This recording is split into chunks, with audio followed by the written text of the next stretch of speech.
Merry Christmas.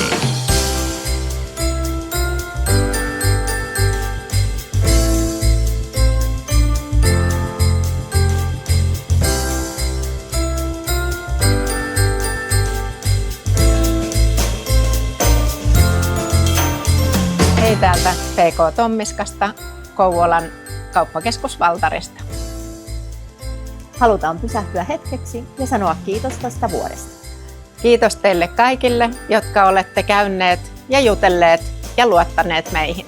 Ilman teitä tätä paikkaa ei olisi. Rauhallista joulua kaikille.